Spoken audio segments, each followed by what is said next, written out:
Oh, what's up, dude? What's going Cheers. on, brother? Cheers.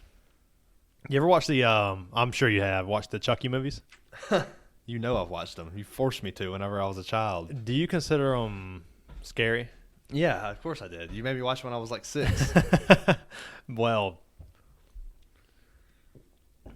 they kind of traumatized me when I was younger. Now I don't really find them scary because it's like, as an adult, you see those, like those dolls, and you think, I'll just throw it in the fire. Yeah, or right. I'll just pick it up and then just strangle Stomp on it. Yeah. But when you're the same size as that little Chucky doll, it's pretty fucking scary. So back in the day before you were born, we walked into this pawn shop, me, Dad, and Trent. Shout out Trent. And you know, Mom used to always show us horror movies at a very early age. So like Michael Myers, I saw at like 4 years old. Right. So that it was always like Leatherface, like Texas Chainsaw Massacre. We saw very early on, and Chucky we saw very early on. So most adults they always think, that shit's not scary. But for someone at a very young age, fucking 6. that shit's traumatizing. Because as a child, you try to explain that to someone. You try to explain that to like your dad or your mom, like that this doll's coming alive. Doll's not doing anything. You're an idiot. And they're not going to believe you. So, and he's out killing people. Yeah. But so we walk in this pawn shop, and I can't remember where we were at. It was way back in the day. And they start, after we had just watched the movie, they start pretending like they say, we're going to buy this doll, Shawn, and put it in your room. At the pawn shop, there was a doll? Yeah, in a glass case. So it's like legit. It looks like a legit Chucky doll. And when you're little, you don't know. God. It's like a life size. Yeah, it's like in a glass case, so it's already presented Spooky, as the real thing, you know? Yeah, right. And so they're like, "Oh, we're gonna buy this and put it in your room." Right. And I'm like, God. and I'm just sitting there, just screaming, just crying my eyes out. And they're just laughing. They think this shit's funny. Because it's hilarious. They think this shit's funny. I'm like, what the fuck, dude? I'm gonna do that to my kids. Oh yeah, for sure. That's like when Dad would like drop Mom off at the grocery store. That's exactly what I was just about to say. Pull out and be like, oh yeah, we're leaving her, and you just start say crying. goodbye to Mama. That's the last time you're gonna see her. Yeah. Oh no, not Mama! What'd you do? You start dying, just bawling, dude. Yeah. Whenever I was like 6, you forced me to watch the Chucky movies. You remember that? I don't remember that. I remember like Chucky was like one of the first movies I was like scared, traumatized by. Wow. Because you did this. You forced this onto me. Another one they used to do is when, once we watched, Michael Myers was the first one I remember watching, and I think I was like 4 or 5. But Dad had this like really expensive Michael Myers mask. Not the one with the shitty hair, I know. but the one that like really fits over your face. Yeah. And has like the legitimate hair. And he had even the jumpsuit, like the mechanic jumpsuit, the onesie. Right. It zips up, the blue one. The coveralls. The coveralls, yeah. And he would just, every now and then, we'd just be like watching TV, and he'd just open the door and come out like that. And I would just remember, it was so terrifying, man. But what I really remember, was we pulled up late night. It was me and Mom, and I think Brooklyn was in the car. And we pull up, and you know how in horror movies, like somebody's in on it, but you don't know who's in on it? That's Mom right now. So we pull up, and beside the trailer, I see like a Michael Myers mask, like half of like the shadows, like I can see him peeking around the trailer, and all of a sudden he starts walking real slow, and I'm just bawling. And Mom's like, pretends she doesn't see him, like it's a horror movie. It's so good, so traumatizing, so terrible. I don't remember anything being that young, but I remember these things, and I'm screaming, and she's like, what, and I'm just pointing and screaming, and he's just getting closer and closer and closer. And I'm just right there. I'm losing my mind. Oh, wow. But that's just, I don't remember anything from that age other than that. Wow. Like that, some of those things are burned into my brain. I have one movie that was kind of like that, the movie Dead Silence. It's another doll movie. So I guess after you traumatized me with the Chucky, I remember watching Dead Silence and like, this is pretty creepy, it's a ventriloquist doll, and they take it home, but like I remember one of the scenes that got me the most was in this movie. It's like a ventriloquist doll. This possessed or whatever and kills people basically. Yeah. You know, the same plot line by most of the doll movies. Yeah, I remember seeing it. It's been a couple years since I've seen that. But there's one scene where there's this old couple, and I forget how they got involved in the. It's irrelevant. But they're under this basement. They kept hearing the man kept hearing something under the basement, the grandpa or whatever. Yeah. And he's under the basement. And he's like looking for it, or no, it was and the grandma had already disappeared. And he's looking under the basement like, what the fuck? Like, where did she go? What's this noise under here? So he's crawling. It's like a little crawl space like this big. And he's crawling under it. I kind of remember this. And he's crawling on it, under it. And, like, I guess the main doll or whatever then got to her. And, like, she's, like, ripped up, but she's still alive.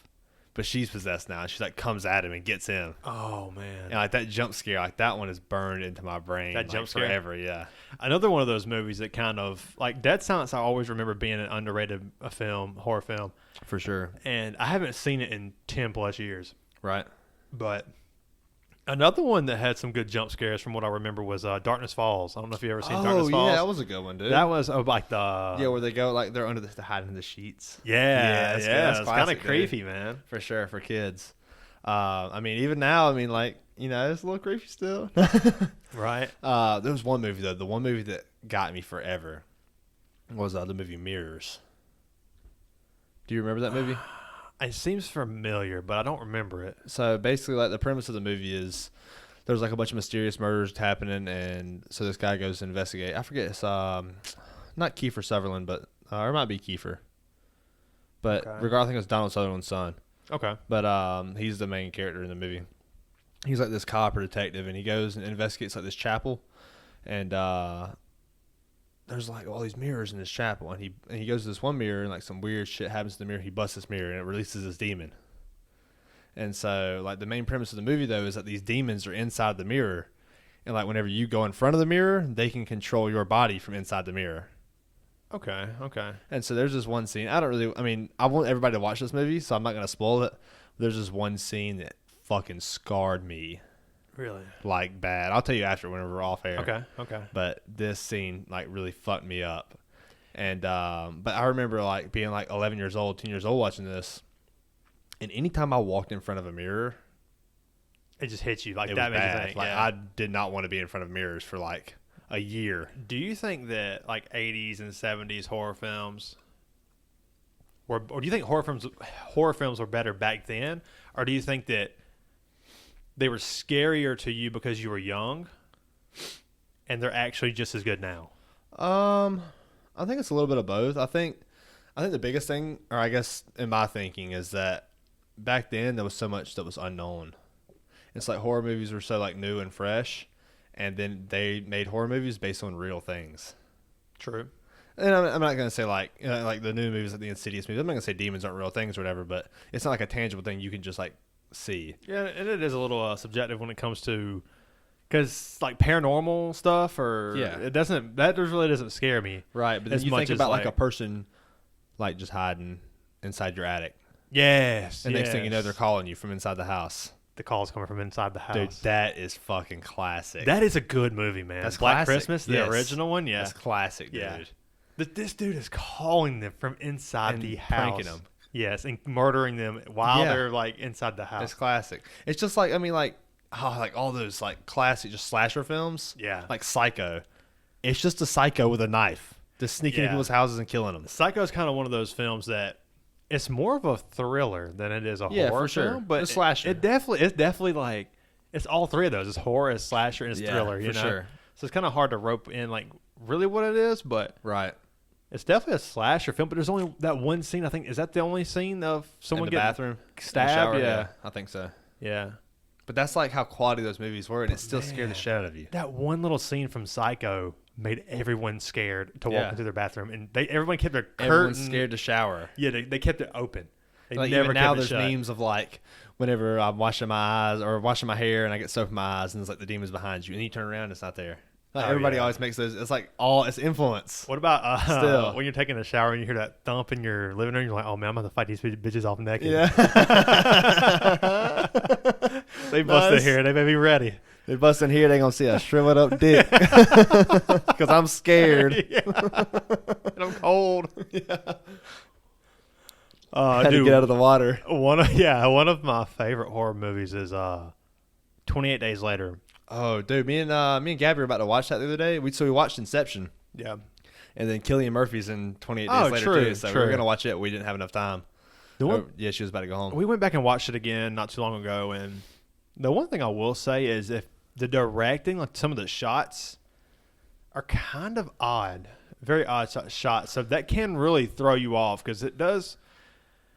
The movie does seem like they're going for a more raw, like a legitimate feel. Yeah, Because right. like zombies, to me, it's the best zombie movie of all time. 28 Days Later. That's hard to say, dude. Because it seems like I hadn't seen it in so long. if it was to happen, this is how it would really happen. Right. You know, you get any kind of drop of blood on you or in your eyes or anything like that. Right, They're gonna, yeah. and it's like more of like a rabies type, very aggressive. They're running full speed at you. Yeah, for sure. That kind of seems more legitimate They're than in like pain, like Brains. You know, the slow walking towards you where Like you that's just the classic shit. that's classic. Yeah. So it depends on like what you. What was that? I don't know if we talked about it in the last episode, but you were telling me about that. Like it was like the little short films that were sped up. Oh, it was on Love, Death, and Robots. Oh, okay. So good, man. And I think it's only like a 5-minute episode. This is on Love, Death, and Robots. Yeah, like Okay. a 6-minute episode, and it's all sped up. It's just like a short, like little small story wrapped up of how these zombies took over the world. Yeah. It's called Nine of the Many Dead, I think it's called. Yeah. Okay. And like it starts off with two couples having sex in a graveyard, and then I think they have sex on the statue and it falls over and like lightning strikes, and then all of a sudden zombies come up. And it's all sped I up, can so it's see like it. fast forward it, and then they like bite the couple, and then like they become zombies, and then the zombies take off the road, and then it cuts to the next scene. There's like these bikers, and then also these zombies run up and they bite them, and all of a sudden, it goes to like this, some homes, and then it's really really good. Spreads. Yeah, really really good. That's cool. Yeah, I highly recommend that show. It really sticks with you, man. That show sticks with you. But yeah, dude, 28 Days Later, one of the movies like that I mean, I know it's not like the same genre or even the same like franchise movies or whatever, but the 30 Days of Night. That's with Josh Hartnett, right? Yeah, with the vampire movie. Yeah, where it's like in Alaska. Yeah, they're in something? Alaska, and Yeah. it's that period in the winter where there's 30 days in a of row night, of just yeah. all night. I remember I seen that one time. It's been so long ago, but dude, that is some scary shit. people bring that up a lot to me. Where they're like "Hey, man, what about full this movie?" speed, like you're fucked. They're There's vampires. yeah. Did you say vampires? There's Yeah. nothing you can do about it. Yeah. That's insane. I mean, you go back and like if you're flipping through TV, which I don't have TV, but when I go, see Mama or whatever, the TV's on, and she'll have like Twilight on. So shitty. Not only is it just like a corny plot, Yeah. dude, the acting and it's just So bad. It's Except bad. for Robert Pattinson. It's so bad, man. Except for Robert Pattinson. I mean, you love Robert Pattinson. And he's a good know. actor. He's He actually is. really good. And Kristen Stewart, I'm kind of a hater on Kristen I Stewart, know. but she's so bland. She's so vanilla. She's so vanilla. She's so man. Friends. She's so Friends. Yes. I hate that She's- show. I know. She's so Friends. Just Yeah. no Just the personality. most bland just bland, shit. as Yeah. vanilla as it gets. And I mean, I get the hype of the and I will say the Twilight movies of the Twilight movies I get the hype, but there was some good action scenes in a few of those movies. Like the CGI was good. yeah, I can't. It's been so long since I've seen them. There's I've some of only the seen scenes where some like the clips. dude what's his name, Taylor Lautner. Yeah. Taylor Lautner transforms into a wolf or whatever. But speaking of Taylor Lautner, dude, I don't know. I haven't thought about this in like months, but sports martial arts is like one of those sport karate pages. Yeah, he does some of that, right? Yeah, he used to Yeah. do like form. He's like a black belt in karate. Yeah. He used to do He's forms. a really like little kid, dude yeah. too. You wouldn't think so when you see him on Right. screen, but that's something that Hollywood does. Is they'll take a lot of actors Yes, are they really make 'em look small, big. and they look. But it's all about the angle. It's all about the angle, yeah. And he's like, I'm sure he's 5'8" or 9. He's Yeah, very, right. very That's very little. short Yeah. guy. But it's the same with like UFC fighters, They Yeah, look the same way. Dude, anytime I think of Taylor Lautner, I think of The Ridiculous Six. me too. Where he's hanging from the rope and he's swinging Yeah. back and forth. Such a shitty movie, It's and I so love funny, Adam though. Sandler. It does have I some love funny the moments. movie. I love that movie. Adam Sandler. I am really liking where Adam Sandler is going with his career now. Like Uncut Gems. I hadn't seen Hustle yet. Is it good? It's really good. Okay. Really good. We were gonna watch it, and then we ended up watching Inception. Yeah. But it's funny that you brought up 28 Days Later, because I have 28 Days Later and House of a Thousand Corpses on my nightstand right now. That's the next two movies me and Gabby are watching. Nice. You think Gabby will like either one of those? So a year ago, no.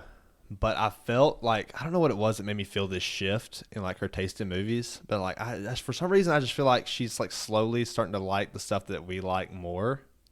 And so I tested it. I was like, I just thought, let me talk her into watching Inception. If I can do that, because I know she likes Leonardo DiCaprio. She likes Joseph Gordon-Levitt. Like and then now she's starting to like Tom Hardy and Cillian Murphy too from that. So we're watching that, and dude, she fucking loved it. And she hates watching those like 2 hours, like anything over 2 hours, she doesn't want to watch. I get it. It's a lot of time to dedicate. And I get it. Yeah, I don't blame her because I'll be getting bored in a lot of movies. Inception's a great film. And she's like, and then all the way up to the end, I mean, it's just like full attention. Like the first 15 minutes, she's like, this is fucking good. You have to pay attention. Yeah. And I'm like, I can feel this shift coming to where like her taste in movies. So now I'm like, let's see how close it's getting. You guys got to watch Interstellar, man. I think you would really like it. For sure. I was like, hey, what's some hour and a half movies I can watch? Well, I wasn't even thinking about time. I was just thinking about trying to get you to watch a movie. Yeah, trying to get you to watch. You're like, check Interstellar out, and it's like 2 hours and 40 minutes. Dude, I knew it. I figured it was very long. Oh, dude. I was hoping it was like 90 minutes. That way we would actually watch it. Yeah, for sure. Yeah, dude. But Inception, man. That the fight scene where they're in the hallway and like everything's shifting, like all the gravity shifting in the dream. Yeah. And Joseph Gordon-Levitt is bouncing through. Which is actually a little bit of jiu-jitsu influence in that too, which is like appreciative. It's like seems legit, yeah. I'll show you the scene after, but okay. They're going through the hallway, and Gabby's like, "How the fuck did they film this? Like, this is brilliant, you know?" Yeah, I never thought about that. Which Christopher Nolan's a genius, of course. Oh yeah, for sure. And that's the great thing about all of his stunts is they're all real. It's not like CGI or anything. Yeah. And so you watch that hallway, and actually how they filmed it was instead of the hallway being this way, or like horizontal, like a normal, like gravity. Yeah. The hallway, they flipped it vertical. So they built a whole hallway of a hotel vertical. Wow. And then they had a rope where they hung from the cable, and they could bounce off all the walls while they were descending. So it looked like he's floating through the hallway because there's no gravity. Right. But really he is floating through the hallway. That's so cool. And so it's real. And Joseph Gordon-Levitt did that. Like that's a real stunt. Joseph Gordon-Levitt is one of those actors who was he's kind of underrated, but he is kind of like in that likable actor. He's like that spot. character actor. Yeah. Like spotlight where he's not like phenomenal or nothing like that. For sure. But he does play a good character actor. He never plays a bad part. Like when I see him, I'm like, oh, cool, he's in here. Yeah. Like in or he was in like The Dark Knight Rises. He's the cop that was like the little kid that Batman helped for sure. On. Yeah. Or like in I never seen the movie 50-50. I've seen it. But it seemed like a really good concept. It's actually a really good movie. Yeah, it seems like a good movie. Especially a good movie for Seth Rogen. Right. Yeah, Seth Rogen, he had his run with James Franco. He had some good moments. Classic, Knocked Up, hilarious. Oh, Knocked Up. Dude, Paul Rudd. 40-year-old virgin. He was in that. Paul Rudd, too. Yeah. But for him to play like he was kind of the comedic relief in a serious movie. Yeah, I could see that. Seth Rogen was. Yeah. But it's actually a pretty good movie. Yeah, I could see that. I went back and rewatched it about a year ago. It's pretty good. Yeah, I never watched. I remember whenever it first came out, which I think it might have came out the same year Django did. I don't know why I made that connection. Is that 2013? Yeah, I think so. Yeah. It was 2012, 2013. But I remember, just the only reason I remember that is because whenever we used to have Charter on demand, I used to always go into like mom and dad's bedroom and watch it because like it was quiet in there so I could watch movies. And I remember I was either going to watch 50-50 or Django. And I was like 13 years old. And I was like, you know what, let's watch Django. And I laughed so hard, dude. It was so funny. Damn, another one. Going down. I thought I was thirsty. Well, I only got like 3 sips left. And This might be the first time in podcast history that I got to the second beer before you did. Yeah, you know me. I'm always behind you. I guess because I'm always the one fucking talking. I can't shut the hell up. I don't know, That's man. Probably why. I do talk quite a bit. Yeah. Dude, the 1985, the Voodoo Ranger. Dude, I remember. It's a fan favorite. Dude, and we're the fans. Yes. This is actually the first beer that we've had on the podcast that we both really love. So all the other ones, I feel like we had Tropical Torpedo for the first podcast, actually. Did we? Okay, that's fair. Sierra Nevada. Damn, I forgot about that. But this one, I like it better than Tropical Torpedo. Me too. That's a better. This is one of my favorite beers. Dude, it's so good. It's so good. I can never get tired. I don't think I could ever get tired of this beer. Yeah, 1985 by Voodoo Ranger. It's a mango, right? Yeah, it's like a mango. It's just a pale ale. It's Indian pale ale. Yeah, with a little hint of mango. Which I'm spice. I'm not a mango person or like a fruity. I don't drink anything fruity. I don't like sugary stuff. Right. Yeah, but me this neither. this is one of my favorite beers. Highly recommend this beer. Yeah, It's really good. It's just like it's not like a lot of hazies. It almost reminds me of a hazy, but it's not like as smooth and as thick. Like it tastes like or it feels like an IPA, but it tastes like very fruity and like refreshing. Yeah. It's a very good beer. Yeah, because most IPAs, they kind of feel a little thick and heavy, like you said. This is a lighter IPA, man. It is. What is this? That's what I was about to say. I like, think it's at least actually like a. 6% or Oh, it's on 7. the side there. Maybe It's, 7.2. You said what? 6.7. Okay. 6.7, which is, I mean, it's That's heavier, good, yeah. heavier than what I usually Like drink. Sweetwater. Sweetwater's what? 6. 6. Okay. Yeah, Maybe it's 5. Sweetwater might be 5. I thought it was like a 5, but It's good. I don't know. Sweetwater's another good beer. We actually we had a good buddy of mine that I went to high school with, Dawson Hayes. Shout out Dawson.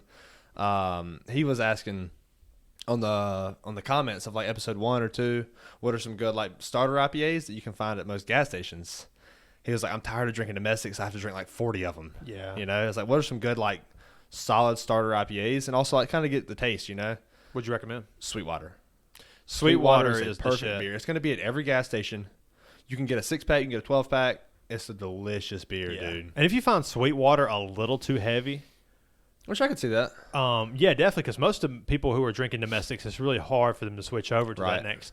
I would suggest the Sierra Nevada Pale Ale. Okay, so I thought you were going to go Highland.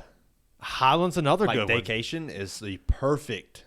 It It's is. the perfect beer. It's a little hoppy. It's a little hoppy. But I guess I say it's the perfect beer for me just because I love hoppy. You love hoppy more than I I love do. hoppy, dude. You know, I'm more of like the malty, lagery, pale. Not pale. I'm not trying to connect pale ales to lagers, but I'm more. You're more on like the hoppier side. I'm more on sure. the pale ales and reds. But and you know where I lagers really and- sit. I really sit with like hoppy. Like I mean, like the double IPAs, the torpedoes, the hazies. Though You That's love the my- hazies. Everything dude, you drink If when we you go can, out. if you can see anything through the beer, I don't want to drink it. Like I want that shit to be like an orange Everything juice. that he drinks when we go out looks like orange juice. so good. I'm like, does it have pulp? Does it not have pulp? What's going on here? If I drink a beer and it has pulp, I'm fighting someone. I'll be mad. Swinging. No, It's you're gonna say chunky, anything. man. That's hilarious. Yeah, but definitely recommend Sweetwater or the Sierra Nevada Pale Ale. I think that's really the first pale ale I started drinking. That's the first, like, really, the thing that kind of pushed me towards IPAs and pale ales and hazies and all that Yeah, shit. right. Which we talked about it before. I Yeah. started off with Fat Tire, and then I kind of went to Gaelic. Highland Gaelic? Yeah, that was like with like Dude, that's I the first like love- real like I guess it's not an IPA, it's just an ale, but Yeah. it's borderline IPA. For sure. Yeah. It's If definitely it's not an it's a IPA, bridge. it's borderline. I'm pretty sure it's got to be an IPA. It's got to be. It tastes like one, but regardless, it was very. I didn't like it at first. I was actually at Total Wine today looking to buy this beer, and the guy beside me grabs 1 6-pack of the Highland Gaelic. And I go, dude, that's a good beer. He goes, yeah, I try to buy them out when I'm coming over here because they Oh, sell out wow. so quick. And he goes and grabs another one. I was like, yeah, it is a good That's beer. fair, yeah. Yeah. Oh, here we go. There you are. I'm right behind you. But Yeah, so I noticed you're looking pretty tall and tan today. oh, thanks. A lot of people are telling me that these days. Right? I don't know why. Yeah, that's good. Oh man. Oh, dude. But we're talking about horror movies. One scene, we got a little Funko Pop of Leatherface Oh, here. I know where you're going with this. Dude, to me, it's burned into my brain. Oh, I know. The scene where, if you watch I think it's the original, the first ever Leatherface, or Yeah. I'm sorry, Texas Chainsaw Massacre, from probably the 70s, I guess. I don't know. It was like it's early. It's like 72. 72? Yeah, that's it's what I was very going to early. guess. 71, 72. Yeah, I don't know if that's accurate, but I'm pretty sure it's in We'll that have, ballpark. we'll have someone to look that up at some point. Yeah. We need to Pull that up, Jamie. Yeah, pull that shit up, Jamie. But they had didn't they wreck their car? I'm trying to remember why they ended up. I believe so. The car broke down. They wrecked it They for pull sure. up at this ranch. Yeah. Or And they pull up at like a gas station and they send them to this ranch. Yeah. And the guy walks in, and it's the shot, and that just brings It's in the grindhouse, dude. the grindhouse, and yeah, definitely has It that might have grindhouse. been like 78 or something. I There was no way at it's 72. first I was thinking 78, and then I was thinking earlier 72. It's 78, 79. Yeah. It's got to be. But and it's the shot of that metal door, and the first thing you think of is like, no one has a metal door like that just in the middle of their house. So like Right. you're automatically drawn Like to skeptical, yeah. You're a little like worried about this metal door. And then like the guy's like, oh, I guess he's calling for some help, or it's like, hey, is anybody here who can help us with our vehicle or whatever? And then he kind of walks closer to that door and then turns around and is like, I guess no one's here. And about that time, the door fucking rips open, and here comes Leatherface with a hammer, smacks him in the head with the hammer, drags him into the room and slams the door. And it stays on the door. It stays on the door. And it's just like, oh fuck, dude, this shit's so terrifying, man. Dude, one of the shots I remember, like real young, was in House of a Thousand Corpses. At the very end, when the woman at the very end, I forget her name or I forget which character it was, but she's in there and all it shows is just a shot on her face. Oh, she's all red and she's just looking around. Oh, with her eyes, yes, dude. That's when she gets down there with Dr. Satan. Yeah, it's the very last. It's the very end of the movie. Yes. Oh, yeah. Very looking end. around. Yes, that's the very last shot you see, and it cuts off. Oh my gosh! I don't want to spoil. I don't want to spoil anything. I don't want to say anything about the movie, but go watch House of a Thousand Corpses. People shit on Rob Zombie, man, but every movie that I feel like not every movie he puts out, but he does have House of a Thousand Corpses. It's his own style, dude. It's his own style, and I will say this: people hated on it. He's even talked about it, how people hated on House of a Thousand Corpses when it first came out, dude. And then when it first came out, and then all of a sudden it became this big cult classic. Yeah, for sure.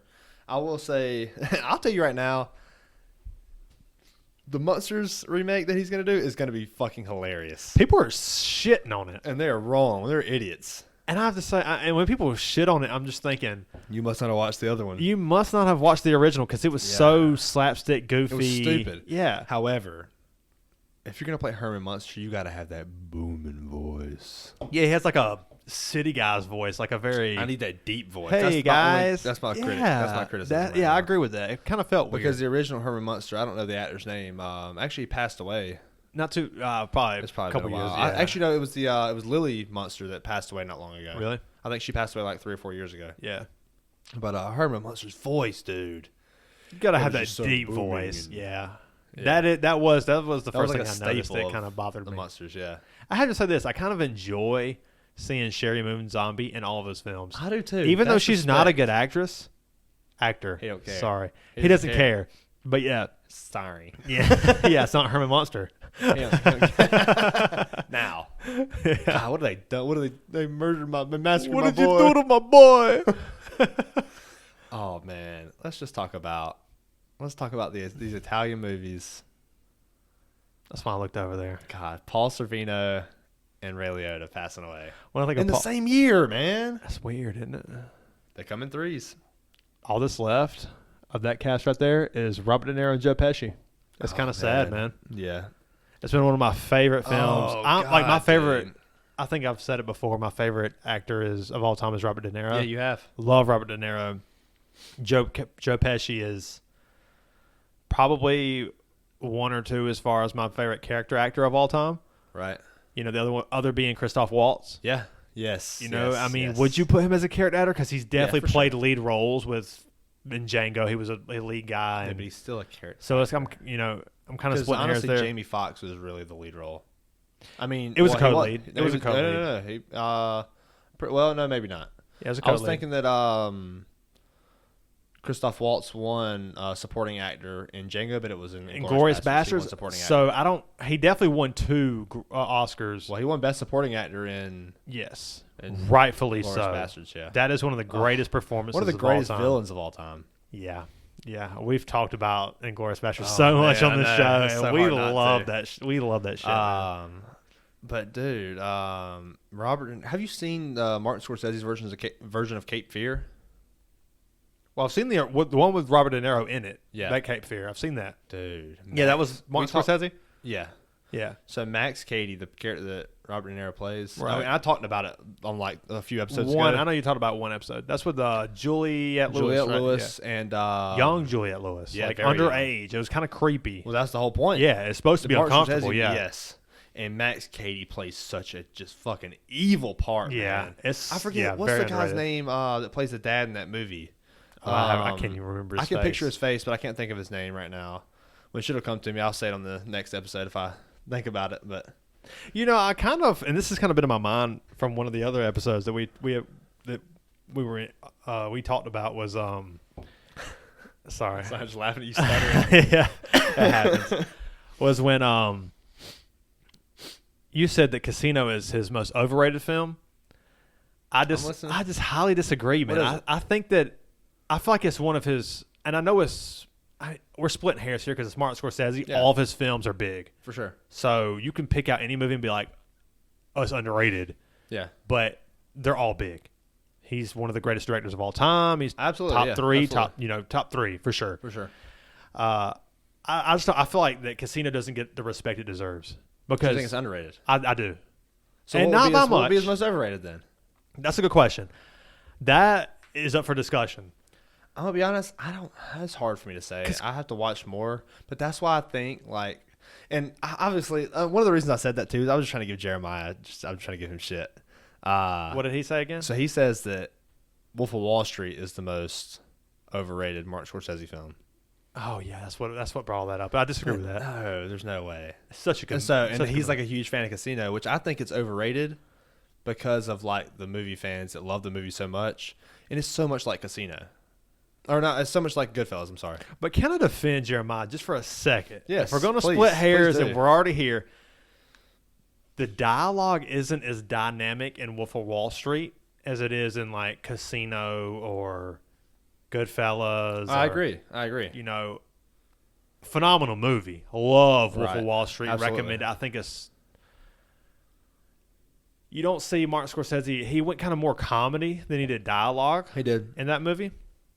So I can kind of see where he's coming from with that. Yeah, I can too.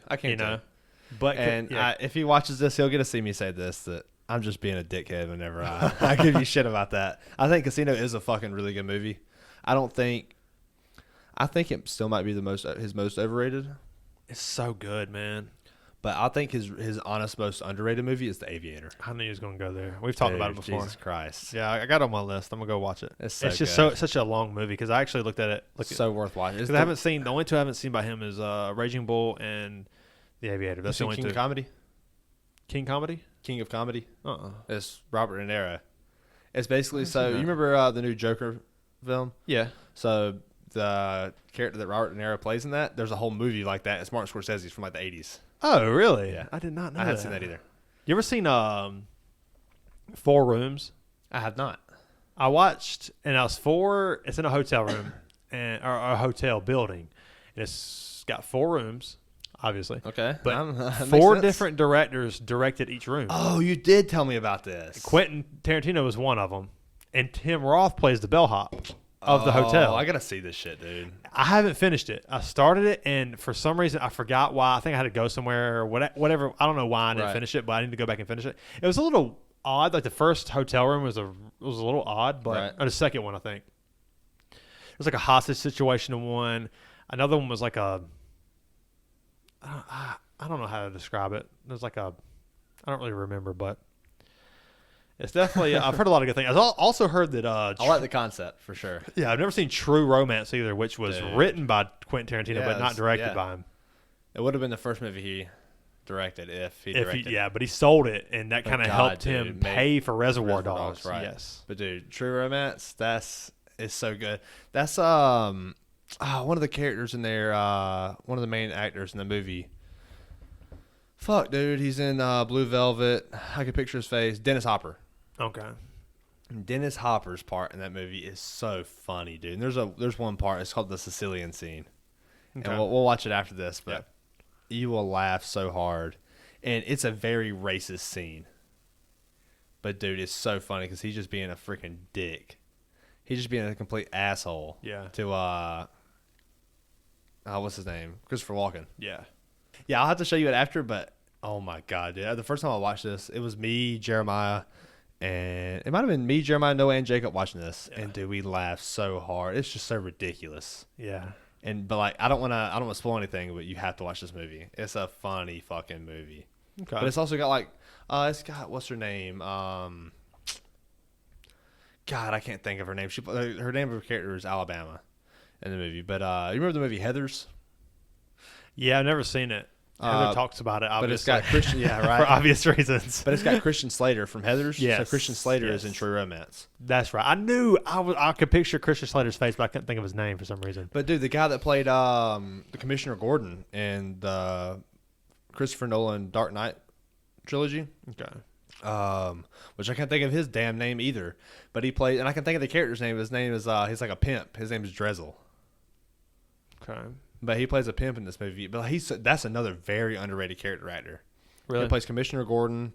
He plays that guy. He plays like so many like just very unique characters, almost like Johnny Depp. Yeah. Except he's not playing lead. Dude, one of the coolest scenes for Johnny Depp is Once Upon a Time in Mexico. Hollywood. Never seen it. I think it's Once Upon a Time in Mexico.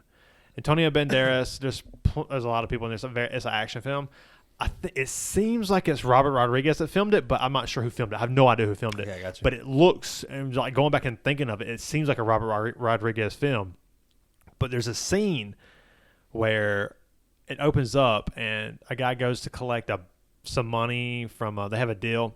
He goes to collect money from Johnny Depp's character, and I mean, if you've never seen the movie, this is kind of a spoiler because it's kind of good, but it's been out for fucking 40, 35 years. But they're both at a bar or at a table, and Johnny Depp's got his hands on the table the whole time. And the guy who he's talking to, he's a well-known actor, but I can't remember what his name is. He kind of reminds me of one of the Cheech and Chong brothers. It might be one of those guys. Okay.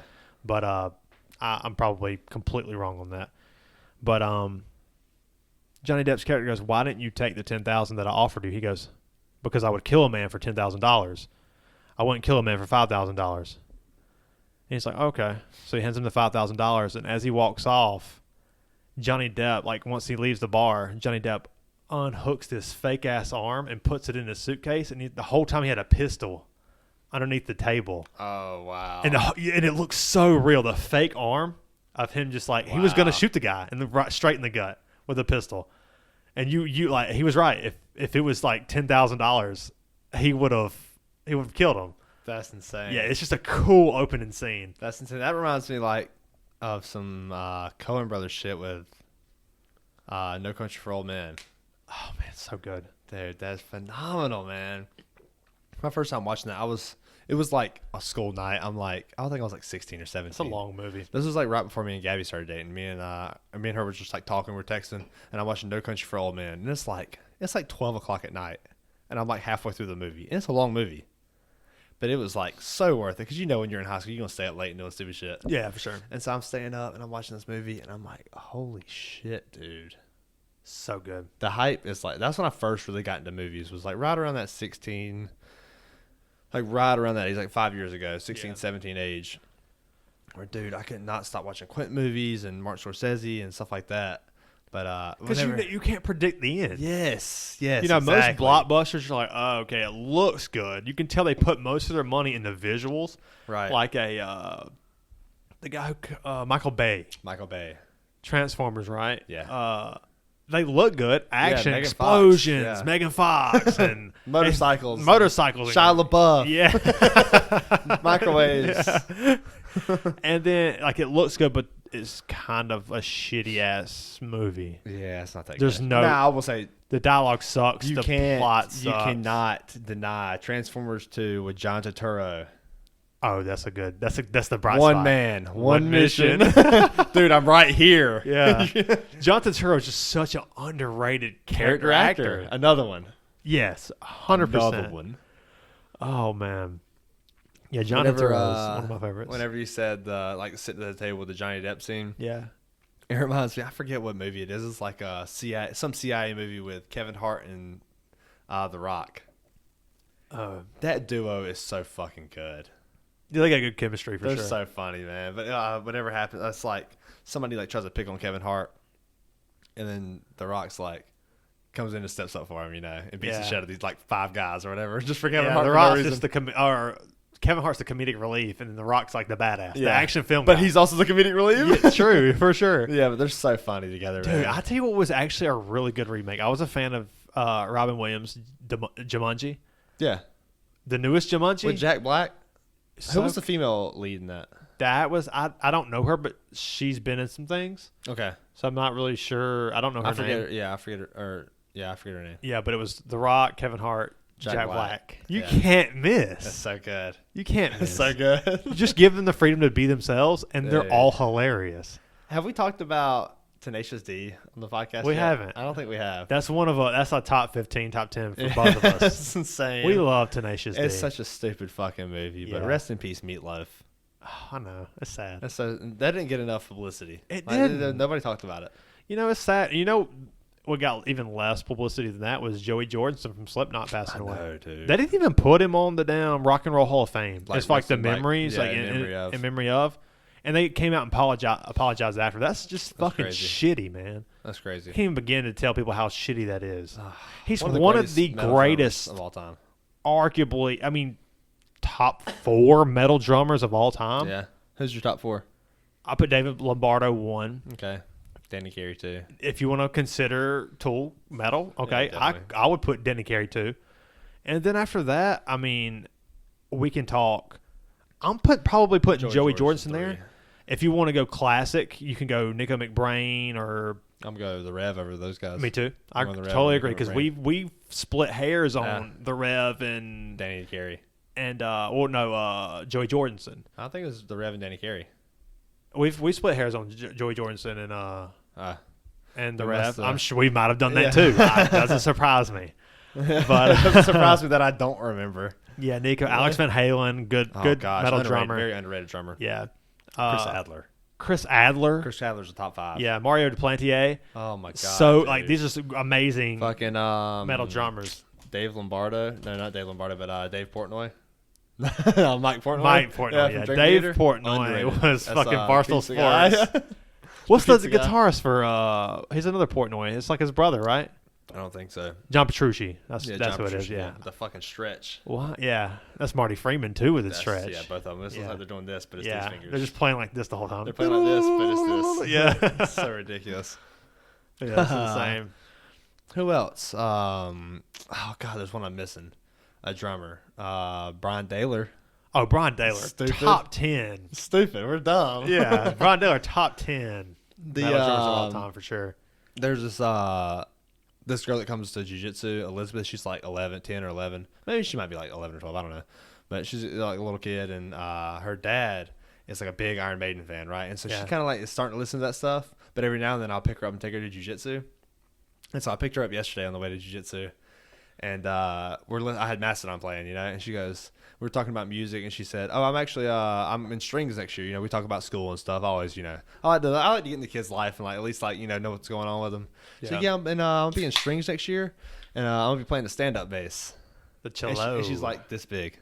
She's like a 10-year-old, like this big, like an 11-year-old girl. But she's like a beast at jiu-jitsu. She's got it in her, Yeah, nice. And she's like, yeah, I've always like loved like the bass drum and like drums and stuff like that, like the lower sound. And I was like, oh, I got one for you. Check out Brian Daylor. I was like, go on YouTube and look up Brian Daylor Minor Cymbals. I'll text it to you. Holy shit, man. It's so cool.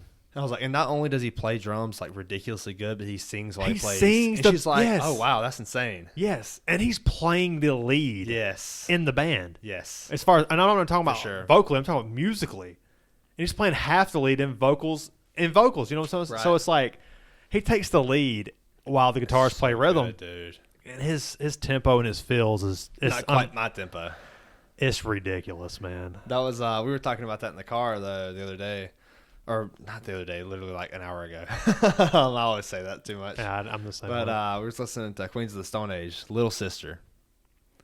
Like the tempo of the bass drum and like the cowbell and the snare, it opens up with the don't. That's like the metronome with the cowbell. But then he's like completely off tempo with the bass drum and the snare. Yeah, we talked about it, and I was like, okay, the first thing for me, I noticed all the like what the drummer's doing, like the crazy shit he's doing. But like for the average listener, they would just notice the cowbell, which is it grabs your attention. That when you hit the cowbell, that's what they're using it for, to grab your attention. Yeah, for sure. And like you said, the bass drum, is incredible. And then you notice the whole time it's like a metronome. He's just keeping it up with the cowbell. So his whole hand is committed to keeping this metronome, like the metronome. But he's playing a whole other beat with the drum and the snare. And he's playing the rhythm and then putting these fills in with this other hand. And it's and then fun everything just kicks in with Josh Homme and the guitar player, the lead guitarist. And that's going to bring me to my album recommendation of the week. Nice. It's going to be Like Clockwork. I figured you would. Queens of the Stone Age. I figured. I'm honestly, I was thinking about like my recommendations and what I wanted to recommend, and I was like, I wonder why he hasn't recommended this yet, because I figured you would. So I'm gonna be honest with you. One of the reasons I haven't recommended it is, it's two reasons. One of them was we kind of talked about it in episode 1, and I didn't fully recommend it, but we talked about it a little bit. But another reason is I've been trying to find it on vinyl, and I wanted to put it up top. When you recommended it? Yes. I got but the cheapest I can find is on Amazon for $130. I get that's me with Songbook from Chris Cornell. Yes. And I wanted to get you that for your birthday, but it's like $300. I know. So I just got you the $50 like Chris Cornell. It's a good album too. It's phenomenal. Yeah. But yeah, Like Clockwork, dude, it's such a dark album, man. It is. And you can attest to that. But so whenever he wrote this album, or like right before, like a year before he wrote this album, he went to go get knee surgery at the doctor, like at the hospital, and they fucked up and it put him in a coma for 4 months. For a knee injury? Yes. For 4 months? It might have been. It put him in a coma for like a week, and then he was bedridden for 4 months. Holy shit! From knee surgery. Yeah. And so like, he got so addicted to drugs and alcohol, like in that time. I could see like that whole album is based on like his just depression, like down in a hole, dude. And like you listen to the song "I Appear Missing," where it's like the start of the song is calling all comas. A prisoner on the loose. Oh shit! And like that's him. Like that's such a good album. Is so depressing, man. And when you think of Queens of the Stone Age, you really love like their early albums too. Yeah. That's kind of a more modern album. 2013. That's their newest album. Yeah, their newest album. It's a more modern album for them, and it still hits. It's fucking good, dude. I mean, I think it's one of their best albums. I think so too. I always, when I go to listen to them, Songs for the Deaf is phenomenal. Yes, and I end up there. I always end up there, no matter what. Like Clockwork, dude. Yeah. It's an undeniable album. It's a good album. Like every song on the album, and it's one of those. It's a concept album too, so everything just flows. But it's just like about his like spiral of depression, and then how he's like slowly climbing out of the hole, but like the dirt slipping under him. Yeah, it just keeps. He's trying to get out of the hole, but doing the best he can. But dude, getting in that, like you get in those holes, man, it's hard to get out. Josh Homme is so underrated, man. For sure. I mean, so underrated. And you think about them Crooked Vultures. Yeah. If you're in a band with Dave Grohl and John Paul Jones, and you're the one writing the songs, you're doing something right. Yeah. But I will say this, and I'm sure Josh Homme writes most of the music in Queens of the Stone Age, but you know that John Paul Jones and Dave Grohl, they wanted kind of a chance to just play their instruments. That's true. I'm fair with that. Versus writing some music. Like they both, all three of those guys write their own music and play instruments. So I'm sure it was just fun to like play the music with them. Just have a guy who can write good music and you can just play. Which I think this is how we got to this topic last time, was talking about undeniable musicians. You're talking about like Brittany Howard and Dave Grohl. I think we said John Paul Jones. I think Josh Homme's another one. He's definitely on that. He's got borderline the that for Stone sure. Age. He's got Eagles of Death Metal. Yes. He's got. I forgot about them. He's got them Crooked Vultures. Yeah. I mean, he's good. Like he's very underrated. Ridiculous, man. People forget and don't even know about him. And he solos. He headline. They headline too. They should. They headline festivals too. They should, man. It's so insane how good they're good. The album I want to recommend is At Last by Etta James. Oh, At Last. So good. Listen, man, 1960. And wow. You know, this whole soulful run I've been on, especially episode 1, 2, 3, 4, 5, now 6. Now 4 was like Gojira. It was Gojira. 5 was Soundgarden. Oh, yeah, that's right. That's right. So I kind of broke so I kind of broke away from it for a little bit, and honestly, the whole thing that really started the whole soulful thing for me, which I've always listened to soulful music, was listening or was seeing the Nina Simone documentary on Netflix. I haven't finished it, but I kind of started some of it. Who was that? Nina Simone. She did I Put a Spell on You. Oh, okay. Yeah. That's classic. The commercial. The commercial. Yeah, the commercial. But Etta James, man, At Last, that album, People just forgot. People forgot.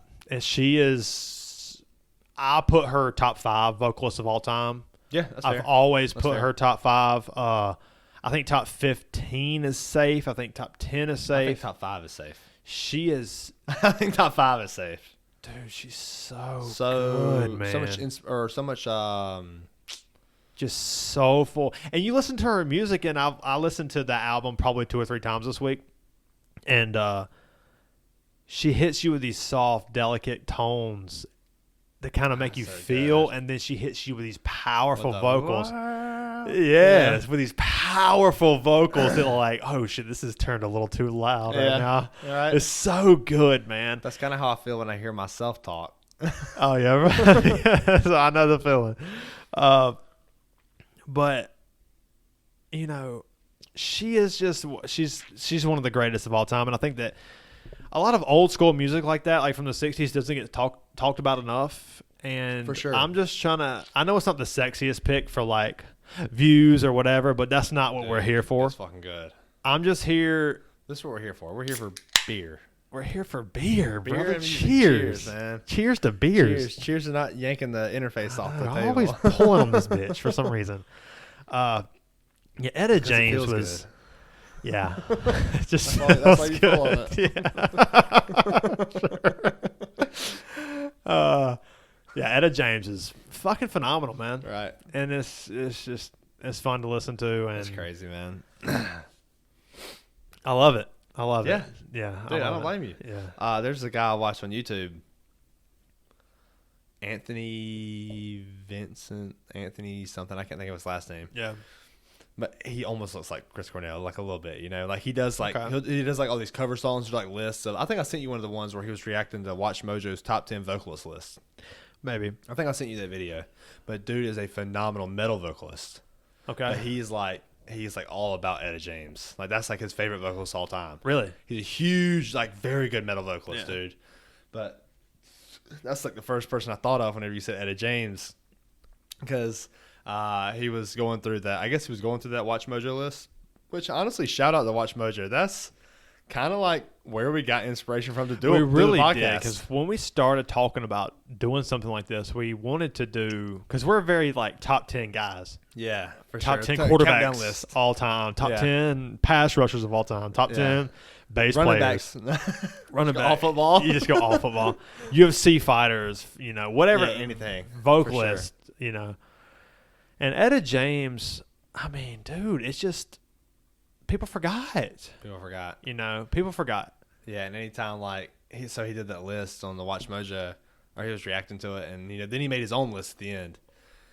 But I think Etta James was on their list, on the Watch Mojo list, and as soon as Etta James comes up, he just immediately goes, "At last." But like he can hit the high notes like so fucking good, man. But he does like some Chris Cornell covers, man. And Really? they're so good. Really good? Like he's spot on. You know, at first listen, Chris Cornell, and you know me, the top, when I think of my favorite vocalist, 2 come to mind. That's tier A.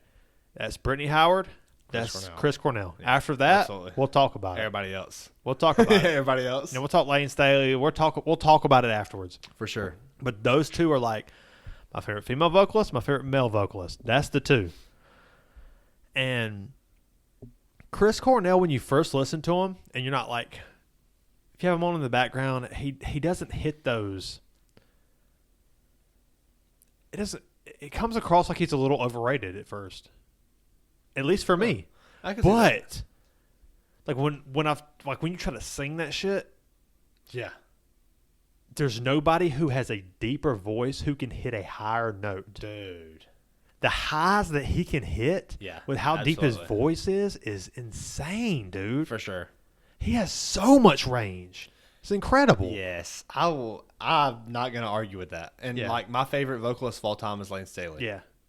And I feel like the difference with Lane Staley and Chris Cornell is like he's got the same deepness. He can't get as high, but it's a little more raspy. For sure. And I like the raspiness. That's where I'm drawn to the raspiness. My top 2 might be Lane Staley, Chris Cornell. Like 2 grunge singers. Yeah, they're both phenomenal. Lane Staley's number 1 for sure. But we were talking about like frontmen, you know, a few months ago, and dude, so the Cage the Elephant show. I didn't get to talk about this last weekend. I meant to whenever I brought up Social Cues, and we thought about having the same album, and then I switched to Social Cues. Yeah. But dude, the Cage the Elephant album. Matt Schultz is a phenomenal frontman. Yeah, and a phenomenal writer too. Yeah, for sure. Yeah. But he reminds me of Mick Jagger. He's got a lot of energy like Mick Jagger. Yes, he's got the energy. Energy He almost brings, looks yeah. like him a little bit too. Very small, real skinny, very real skinny. ugly. Yeah, real ugly. I can definitely see that comparison, man, because Good comp. the comp. Good comp, That's good comp, brah. Yeah, definitely. It's those small, skinny guys who bring a lot of energy. For sure. You know, I like that. But man, Lane Staley, just the rasp and but like that's what you get with grunge, man. You're gonna get so much. That's soul. That's straight soul. Yeah. It's not a soulful It's not soulful as far as like the style directly, but I get it, dude. It's blues too, because they're like putting their shit out you there. Feel you're feeling yes. what you're. I don't know what do you call that? To where like when you feel what you're playing, it's very emotional. Yeah, definitely. I don't know. I can't emo. Nah. Is nah. that what emo is short for? Is it? I don't know. What is emo? Really I mean, emo. Those guys are feeling what emotional. Yeah, they're very That's what emotional I always for thought sure. emo was emotional.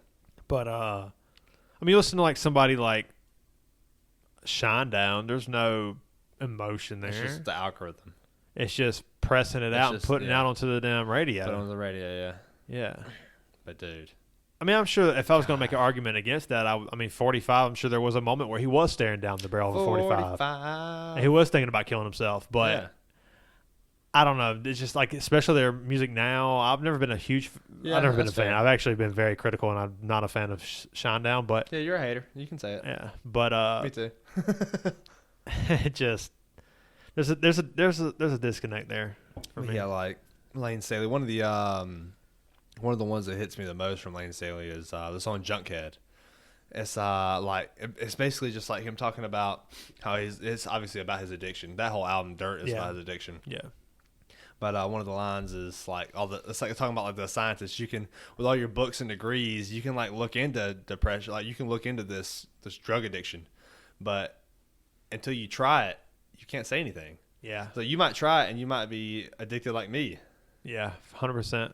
And Beck has a funny line in, I think it's Loser, where he says you can't write if you can't relate. Crazy with the cheese whiz. Yeah, double barrel buckshot. Getting crazy with the cheese whiz. You can't write if you can't relate. Yeah, that's why pop singers have 25 writers. That's right. Because they're just mass producing a sound that's popular. Dude. You know? Oh, man. Oh. So I'm gonna recommend 2 albums this week. Oh, really? The first time ever. So whenever you said that line. A Brew Collar special. When you said that line, it reminded me of Cake. Beck reminds me so much of the band Cake, and dude, the album Comfort Eagle. You actually brought this up to me the other day, and I've heard this song 1,000 and like you know 100 times. You know which line I'm going to is Love You Madly.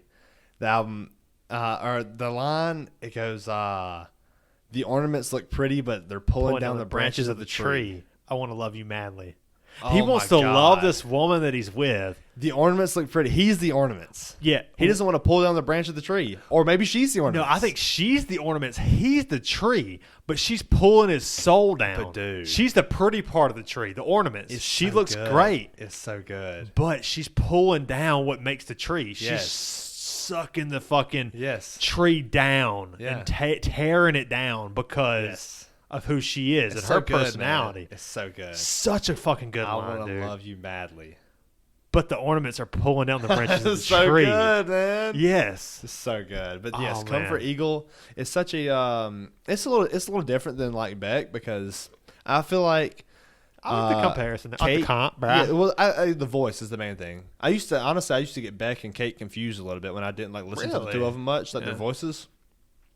But dude, Kate, the bass player is it's good. The horns, the bass player, the horns and bass player is what stands out the most to me. Yeah. Oh man, I gotta take a piss. Let's take a piss break. Let's do it. Yeah, we'll be back. Everybody. What's up, man? We back. Cheers. We back. Nice little break there. Man, so when we were downstairs, I was showing you my underwear, right? Yep. And so they got this little hammock on the inside. So the reason I was like, what's this dude doing, man? So the reason, I didn't show him like really the inside of my underwear. I will later. Nah. It was kind of close though. I was getting a little concerned. You saw little pubes. I was like, man, you're gonna have to shave those. Yeah, right. I will. I got the lawnmower 4.0. Fuck, man. Shout out. Lawnmower 4.0. Shout out to Manscaped. That shit's good, dude. It works good, but they don't sponsor, so they don't get shit. Yeah. So fuck them. Nah. Yeah. But so I was having like a really bad problem, and I still kind of have this problem. My nuts sag so bad. Oh my god, you got the Joey Diaz nuts? I have some saggy ass nuts. I did not expect this opening. I'm gonna be honest with you. And like, dude, it's bad. And so I'm like, man, I gotta get something done. Okay, so you remember Joe Dirt? The dog had his nuts frozen to the thing, and it was like this long. So stop me. All right. Stop me when we get there. Okay. Stop. No, I'm just kidding. Keep going. Keep going. Right about there. Maybe a little less, but it's pretty close to there. It's pretty. What about when saggy. it gets kind of cold? I mean, it doesn't go to shrivel up much. It's still pretty saggy. It's just the skin is long. But I think it's because I've wore boxers my whole Interesting. life. I've worn boxers my whole life too. All right, well, shut up. So I tell Gabby about this problem, and she's like, well, you know what? I bet I can get him some better, more comfortable underwear that have like a little hammock in them that'll pull them up. Gravity does come into Yes. effect So kind of like a bra thing. You know, if you don't wear a bra your whole life, you'll have some saggy ass titties. to your knees. Yeah. So Yes. I got D's to my knees.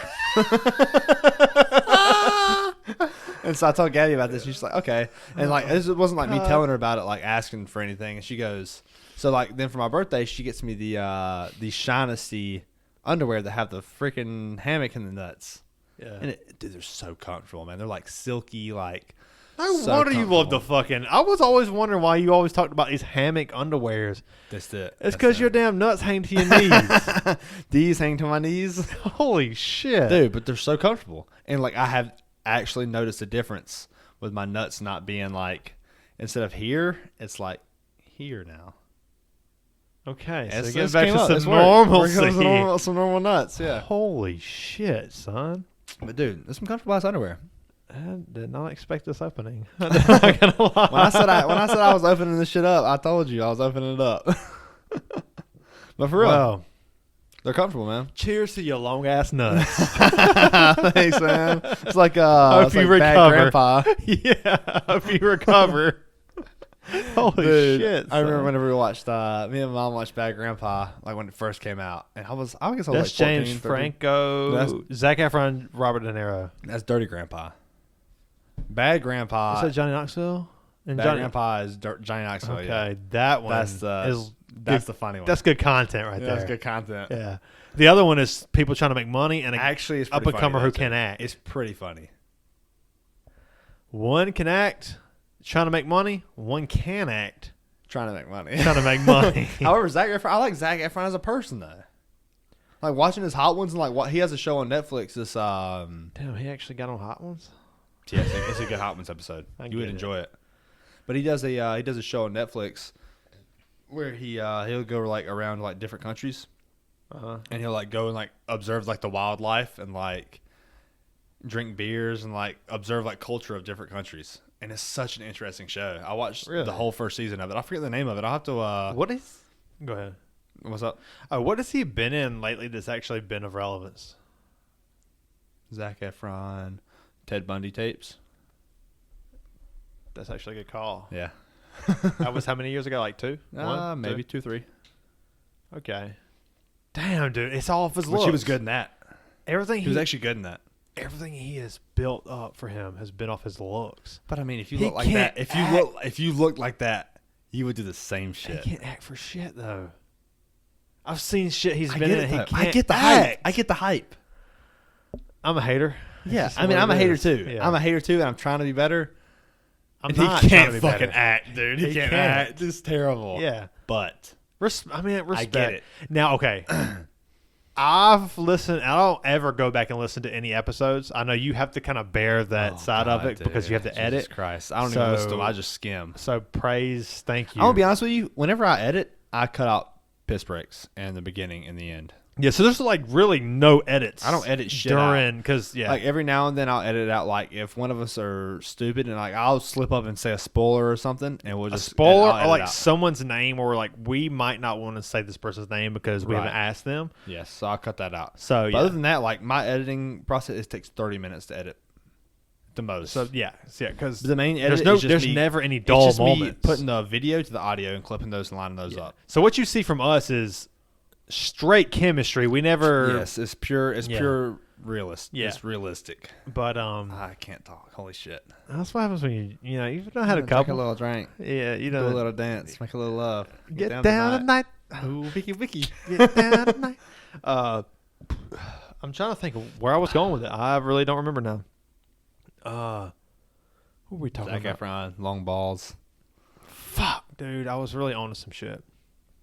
But where I was going Anyways, was that Bad Grandpa, dude. The first time me and Mom watched that, it was so fucking funny. I'm like 13 years old, and I love watching Jackass. Like me and Tyler Elwell watched this shit. We watched like the original show. Rest in peace. Cheers to Tyler, man. Yeah. We watched the original show like growing up on time. MTV. We watched like Ridiculous. We watched all the MTV shows. Like Rob Dyrdek, Fantasy Factory. That was our shit. So watching Jackass growing up, like Mom knew I loved that shit. So whenever Bad Grandpa came out, we were watching that one night, and it's like 11 o'clock or 12 o'clock at night on a summer night, and Dad's asleep. You know, it's a weekday. Yeah. And me and Mom were watching this shit, and dude, we laughed so fucking hard. And now I've been there for that. No, it was after you moved out. Okay. Now I remember no, maybe not. Maybe I was older than. I remember coming back and y'all watching either. I know y'all watched the James Franco and no, I watched that on my own. We didn't watch that together. No, I know that Heather and Mom watched that shit. Oh, Why Him? Why Him? They watched Why Him, but yeah, you were there for that. You were asleep. Yeah, I passed out drunk on the couch. Shocker. Yeah. But go ahead. I'm not trying to. You're good. You're good. You're good. Oh. What I was really trying to say earlier, which what I forgot was, I know I really shit on Brad Pitt earlier, and a couple episodes ago where I talked about how he really built his career off looks and the directors, like really good directors, kind of, and like his good looks and really good directors made him shine. Dude can act. Dude's a good actor. Dude can fucking act. He's a top 100 actor. I know I said that he's a top 100, and I was debating whether he was or wasn't. He's a top 100. He's definitely a top 100 actor. Safe. Is very safe. So inside of that, where you want to put him top 90, top 80, top whatever, that's up for debate, but he's definitely in the top 100. Right. I just wanted to let that be known. Okay. Because I went back and I was like, I kind of disagree. Good, he's in True Romance. Yeah, I was like, I kind of disagree with myself with this because his looks definitely helped him get to where he was, but these great directors definitely saw the acting talent. For sure. And that's why they put him in this film. They saw both. Yeah. So there's like that blockbuster idea where like he's a good looking guy, but they also saw he's a fucking phenomenon. Yes. And you see that a lot in Once Upon a Time in Hollywood. For sure. And Inglourious Basterds the most. God damn, we can't stop talking about it. It's so good. It's so good. But yeah, that's what I was going back and I was like, yeah, Once Upon a Time in Hollywood is a good film. Fight Club, 7. Okay, right now, rank your top from worst to best Quentin films right now. Worst to best. Well, I'm ashamed to say I haven't seen Death Proof. Still. Well, I'll have to say I have, and I will put it. So let me just do my top 9. Let me do my top 9 without Death Proof. Okay. I gotta go from top best to worst because that's how I do stuff. Number 1, I'm going Inglourious Basterds. Me too. Number 2, I'm going Pulp Fiction. Number 3, I will go Reservoir Dogs. Okay. Number 4, Can I pick my number 3 here? I'm going to go. This is off the top of my head, by the way. I haven't thought about this ever. I think about it every now and then, but I think about this every day. Not every watch day. a YouTube video on it. Number 3, I'm going Django Unchained. That's my number. Go number 4. What's your number 4? We'll get there. That's probably my number 4 is Django. Number 5 is probably Once Upon a Time in Hollywood. Number 4 for me. No. Number 4 is Kill Bill. I forgot about the Kill Bill. Number 4 for me series. is Kill Bill. Number 4 is Kill Bill 1 and 2. Number 5 is Django. Number 6 is Once Upon a Time in Hollywood. Can I get a timeout? Because I want to give you a little pushback here. Okay. What makes... Did you pick Kill Bill over Django? Yes. Tell me why. Iconic. It is iconic. Inspiration. But for me, like, the acting and the dialogue is in the film as a whole, and I'll be honest here. The first time I ever saw Kill Bill, it was my favorite film. Right, yeah. Of all time. For sure. You know this. And then the first time I saw Django, I was like, okay, now this is my favorite if that's film. the case, then I'm putting Django over Pulp Fiction and Reservoir Dogs. Well, yeah, but... I'm putting Reservoir Dogs and Django over Pulp Fiction. I mean, yeah, but I had seen that the order for that for me was a little bit later because I kind of had seen Pulp Fiction a little bit too early, and then I went back and watched it and was like, okay. I mean, it's a phenomenal movie. Pulp Fiction is number 1 and 2. But, dude. Number 1 and 2 is arguable. It's Inglourious Basterds, yeah. And Pulp Fiction. Yeah. I think that his greatest film of all time is Inglourious Basterds. That shit is a fucking masterpiece. However, we're talking about dialogue, too, then you can't put Kill Bill over Once Upon a Time in Hollywood. If you're going to look at it like that. Yeah, acting and dialogue is better than Once Upon a Time in Hollywood. Yes. That's exactly what your criteria was I for can't Django. speak on the acting. The dialogue for sure. The 100%. acting for sure, too. The acting is debatable. Leonardo DiCaprio, Brad Pitt. Yeah. And they kill it. Yeah.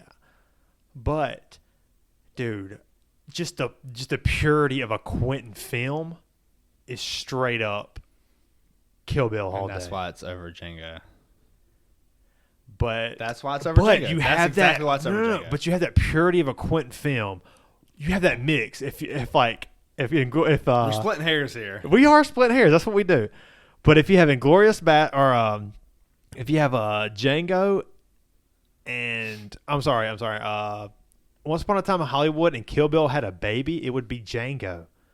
You have great fucking action. You have great dialogue. You have great acting. All of it coming together. That kind of creates Django. Yeah, but I think Once Upon a Time in Hollywood, I think Django is. I don't think it's better than Kill Bill though. You don't think Django is? I think Django's like maybe a better movie, but as far as Quentin movies, I think Kill Bill. But you get Christoph Waltz in there too. Kill Bill is fucking. I mean, you got and Leo, you got Uma Thurman. Oh, phenomenal! I don't want to take away from Kill Bill. Kill Bill is a Quentin. When you think of Quentin, you think Pulp Fiction, Reservoir Dogs, Kill Bill, and Django. And Inglourious Basterds. I mean, you think of those 5. I mean, you think of all of it, honestly. But no, you think of those 5. Yeah. But I mean, honestly. it's really Pulp Fiction, Reservoir Dogs, Kill Bill. Yeah. Those are the 3 classics. I mean, honestly, I would put Reservoir Dogs, and you said it. Did you say it earlier with Reservoir Dogs is definitely better than Pulp Fiction? No, Once Upon a Time in Hollywood. Yeah, for sure. I think Reservoir Dogs number 3. That's fair. Yeah, I think that would Pulp come Fiction, in number Reservoir 5 Dogs. for me. What's number 3 for you? Django? Well, I said Inglourious Basterds, Pulp Fiction, Django. Okay, number 4 is Reservoir Dogs. Yeah, so you had Kill Bill over Reservoir Dogs just a second ago. You said number 4, Kill Bill. Yeah, I'm sorry. I put number 4, Reservoir Dogs is number 4 for sure. Well, you get what I'm saying. Yeah. I mean, we're clearly Like, splitting hairs. Yeah, for sure. But if you're thinking like really like Quentin-esque, it's Kill Bill. Kill Bill is the most Quentin movie of all time. Reservoir Dogs is. If I had to really do it. Okay, I'm Put cool this with that. up there. That's up there. Okay, Pulp Fiction, Kill Bill, Reservoir Dogs. Yes. Those are the 3. That's the most why Quentin. Kill Bill is up there. Yes. But Inglourious Basterds is his best film. I'm going to be honest. Once Upon a Time in Hollywood it's a little overrated. The dialogue and the acting was fucking phenomenal. But when you go to like a Quentin film, which has these twists and turns that you don't see coming, Once Upon a Time in Hollywood did not have that. It was a very straightforward plot line. Yeah, and it kind of made me a little bored. It's going The to be a little one bit on the end of my twist and list. turn that it had, and spoiler alert for Once Upon a Time in Hollywood. I'm not even going to spoil anything, but whenever Brad Pitt is at the ranch, It was that's the disappointing. one twist and turn that disappointed me. Yes, because you expect We'll this. stop there. Well, I just Yes, okay. yeah, I know where you're going to go. with this. It was disappointing. It was. So like, there was never this moment in Once Upon a Time in Hollywood that screamed Quentin to me, other than the dialogue and acting. And the end. The end was it. So you was got to wait an insane. hour and a half to see a Quentin film? You got to wait 2.5 hours. Okay. It's a 3-hour movie. There you go. You got to wait 2.5 hours to see a taste of Quentin? I don't know. I think you see a lot of taste of Quentin. I think you see, You like, in the do? scene with Bruce Lee, you see a lot of taste of Quentin. You see, like, him backlogging into Brad Pitt's character's life, like with the boat scene, where it makes you make your own decision about is he a good or bad guy. Yeah. Like, I see you make your own decision about Leonardo DiCaprio's life. How is he, like, he's failing as an actor, but then again, what's that because of? Is that because he's getting old? Is that because he's getting worse? Or is that because things are changing in the cinema, like, you know, dialogue or timeline? And it's just like, it's so much going on in the movie. There's so much going on that people don't see. Like, I agree with you. Yes, there's so much I going on. agree And that's with what you. makes it it's a top 5 Quentin film. I disagree. I said 6. I might have said 6. Okay, so what's your top five right now? I'm getting a little slurry. Oh, yeah, we're going to do that.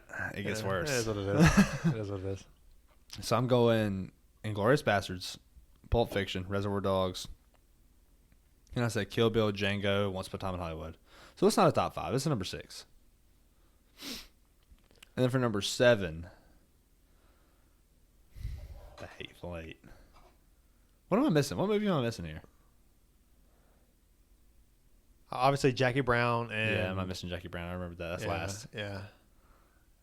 And Death Proof, but you're missing. No, there's another one. He doesn't have 10 The films two out. Kill He doesn't Bills. have 10 at. Kill Bill had 2. He You doesn't have- doubled up on Kill Bill. No, but he doesn't have 10 yet. This is his 10th. So he only has 9 out right now, technically. What are we missing? Nothing. We were considering 10. Yeah. And I was considering Death Proof as my 10th, but it's really the 9th. Yeah. So we only have 8. So I've got Inglourious Bastards, Pulp Fiction, Reservoir Dogs, Kill Bill, Django, Once Upon a Time in Hollywood, Hateful Eight. Which I guess they considered Hateful Eight was the 8th film. And number 9 was Once Upon a Time in Hollywood. Right. But Hateful Eight and then Jackie Brown the last one. Okay. So if I'm going to put, like, obviously I can say Kill Bill 1 and 2. We can split those up. I'm putting those together. I would go Inglourious Bastards, Pulp Fiction, Django, Reservoir Dogs, Kill Bill, The Hateful Eight, Once Upon a Time in Hollywood, Jackie Brown, Death Proof. Death Proof's last? Yeah, and that's because Death Proof is a good movie, but it doesn't have the dialogue and the acting like a Quentin film has. That's fair. It seemed like he was kind of going was only towards Grindhouse. It was all in Grindhouse, Yeah. which I respect, but Grindhouse movies can't live up to what a Quentin movie is. Yeah, I'm going to watch that tomorrow. I got it. It's gotta be done. It's a good movie, man. Now, let's talk about Christopher Nolan. Okay. Go ahead. Have you seen The Prestige? Yes, it's been a long time. That's with Hugh Jackman and Christian Bale, right? Yes. Yeah. So the other day, whenever me and Gabby, I kept like recommending. So we watched Inception. I was like, "Yeah, you gotta watch Prestige. We'll watch that next." Yeah, they're Gotta like watch magicians, Prestige. right? Yes. They're trying to out magician each other. Oh, it's worse than that. Yeah, it's a good very movie. fucking good. With Scarlett Johansson too. I don't remember her in there. That's how I know you need to Been watch 13 it years since 14 years since I've seen that movie. It's been a long time. Fuck, it's a good movie, dude. I remember it being really good. I remember really liking it, but I can't remember Scarlett Johansson. Dude, there's a plot twist in it. It's a Christopher Nolan movie, but it's a lot more dialogue for a Christopher Nolan movie. And he does the dialogue really well, like, surprisingly. Yeah. But every time me and Gabby talked about this, I was like, yeah, it's got Brad or Christian Bale and Hugh Jackson. Jackson? And I kept saying Hugh that. And I'm like, Jackson. but every time I said it, like, I was catching myself. I was like, it's got Hugh Jackson. Why do I keep saying that? I Hugh do Jackman. say that. And then like a few minutes later, I'm like, yeah, it's got Hugh Jackson. Son of a bitch. It's got Hugh Jackman. And I said like 4 times, dude. But dude, The Prestige, the Dark Knight trilogy. Yeah. I don't care if you fucking hate Yeah, you're superhero right. movies. That is one Nah, of the 'cause greatest. That's one of the greatest trilogies of all time. You're completely right. Because I hate on a lot of superhero shit. But that Christopher Nolan's The Dark Knight Rises, And Batman Begins. yes, with a Scarecrow, isn't that right? Yeah, it's it Cillian was Murphy. Cillian Murphy, yeah. Oh, That Cillian made Murphy's- it. He's very underrated. That made it. He made it very watchable. right. Yeah, and that's what I kind of liked with The guy who did The Hangover and The Joker. I forget what director that is. Yeah, I forget his name. I kind of want to see more of a psychological movie when it comes to that kind of stuff, like The Joker was, which The Joker seemed like a very rip-off of Taxi Driver to me. Yeah, I could see that, but I guess I don't know if nobody ever else, like, I feel like I didn't make that no, I made it right out of the gate. I'm saying so many different fucking words right now. But it was such a good movie, man. It was a very good movie. Yeah. I think seeing like that's that transformation of like the dark, like very like loner. It's a loner society type movie. Yeah. And Heather and I used to always watch like whatever was recommended or whatever was up there for the Oscars. We would always watch for Best Picture. We would always watch all of those movies. And I remember thinking, I mean, Joaquin Phoenix is winning this. The acting performance by Joaquin Phoenix was incredible. He didn't win, did he? I think he did. Yeah, I think he won. Okay. Yeah, he won. I thought he didn't win for some reason. Yeah. I know that movie won Best Score. It won Best Score, but you might be right. Yeah, I know it won Best Score for sure because Heather called it. She's like, "This is winning Best Score." It didn't. It won Best Score. I think. Joaquin Phoenix, he definitely won because he went up. I think Parasite won that year. Parasite won Best Picture, but he won Best Actor. Okay. He came up and made the. Yeah, because that was the same year as Once Upon a Time in Hollywood, and I was thinking Leonardo DiCaprio has got to win this. He won Best. Somebody won Best Supporting Actor. Brad Pitt. Yeah. Brad Pitt which won is Best Supporting. Fucking deserved. Definitely. Every time me and Dad talk about, which this is a touchy subject for a lot of people, but Layla's getting old. Who's Layla? Layla, yeah. Layla's a dog. Yeah, Layla's our dad's dog. Yeah. And she's been around for, she's 16 now, 15, 16? Old, yeah. Yeah, she's a very old dog, but she's such a sweet fucking dog, dude.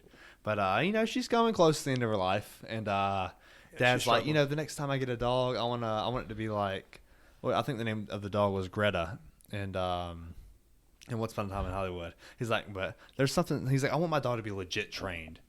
I get it. And, we had this argument. I was like, there's something, like, it's fun having a very, like, a serious, legit trained dog, but it's also fun having a goofy, just stupid-ass dog sometimes, And then he goes, yeah, but you've seen Once Upon a Time in Hollywood where he goes, and I'm like, oh, fuck. You kind of got me there. Yeah. You kind of got me there. Oh, man, that's a good movie, man. Once Upon a Time in Hollywood is a good movie. And I feel like people put it over the Hateful Eight. People really shit on the Hateful Eight. However, I will say to you right now, whenever we're talking about, so I said earlier that I think Gabby's kind of like moving towards my taste in movies just a little bit. Yeah. The Hateful Eight is a movie that I recommended. She hasn't seen it? No. She hasn't seen it. She doesn't like any Quentin movies because they're too long. Which I get. They're definitely long, and I could see. I don't think she would like any of the other ones. Well, she might like Reservoir Dogs. I think she would like Reservoir Dogs and Hateful Eight. Dude, the Hateful Eight is a very long movie. But Inglourious Bastards is it's war based, so I don't think she'll like that. But she likes those like those movies that pull you in. Like Inception pulls you in, It does. And that's what she liked it. But I think like the next on my list for her to watch is The Prestige. I've got House of a Thousand Corpses and 28 Days Later on my nightstand. Nice. And then I've got Hateful Eight and Reservoir Dogs in my queue for her. There's an argument for Reservoir Dogs as his greatest film. That's fair. Because he had his least amount of money. $1 million. $1 million. That's it. That's insane. Budget was very limited. That's very little. And he made a fucking classic. Right.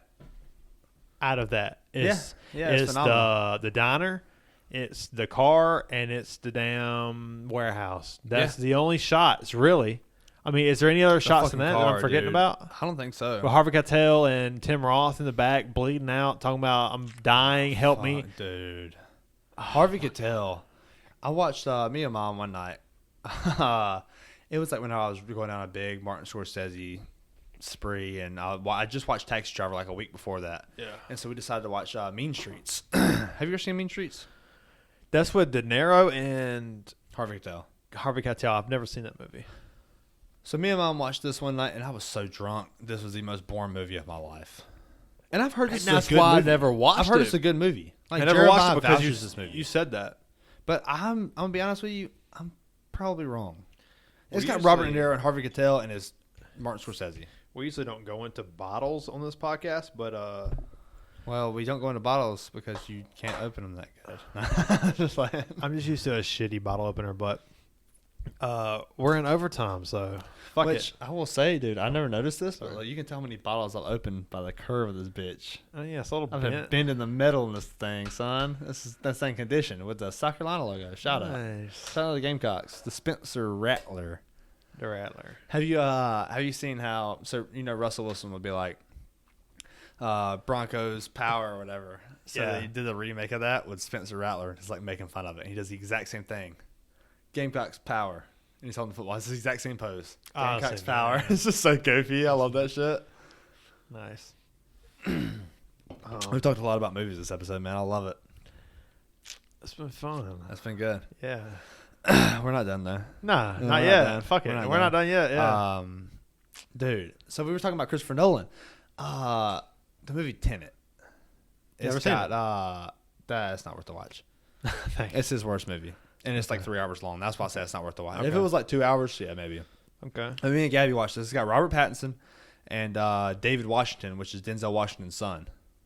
Okay. A lot of promise there. But the plot is just so drawn out and confusing. Dude, Denzel Washington is... Oh, and David Washington's acting in this is phenomenal. Is it really? And Robert Pattinson's phenomenal. But, dude, it's just such a drawn out plot. It's like a 3 hour movie that could have been an hour and a half, but it's like 10 times more confusing than Inception. Dude, a really underrated film by Denzel Washington is the movie Fences, which is based off of a play. So there's only like 1 or 2 settings. So you get like the house, which Denzel Washington lives in, and the dock that Denzel Washington works at. Right. So it's basically all acting. So if you love dialogue and you love acting, this is a great movie for you. Fences is so fucking phenomenal when it comes to acting. With an F. Phenomenal with an F. Phenomenal with an F. Like you tried to spell it last week. Yeah, for sure. I was like, how do you spell? I was fucked up. I was like, how do you spell phenomenal? And I was like, backspace. He was like, how do you spell it? I was like, we ain't gonna talk about it. We talked about it. But there's the mom or the woman that he's married to. In that movie, she's a phenomenal. I think she won Best Supporting Actress that year, but from Fences, right? The movie. Okay. And I think she plays in Mama Rainey's Black Bottom. I don't know if you've seen it with Chadwick Boseman. It's about man, it really disappointed me because I expected so much because it's one of those musical films. Oh, okay. And Chadwick Boseman plays a trumpet player. I think it's a trumpet player. Can't remember. And Ma Rainey is like the lead. So she has already won Best Supporting Actress.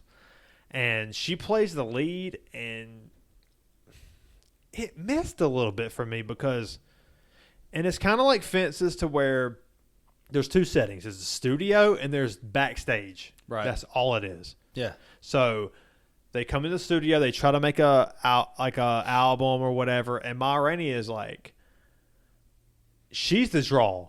The white men that are trying to sell and make money, who don't give a fuck about the black lady on stage. Right. They're just trying to make money off of her. So they bring her in, and she's like, I don't give a fuck about you motherfuckers. Right. I know how great I am. Oh, shit. Yeah, and Chadwick Boseman's like, I don't give a fuck about anybody in this band or who's trying to record. I'm the greatest trumpet player in this motherfucker. I'm the most talented motherfucker. What's the name of this movie again? Mama Rainey's Black Bottom. Okay.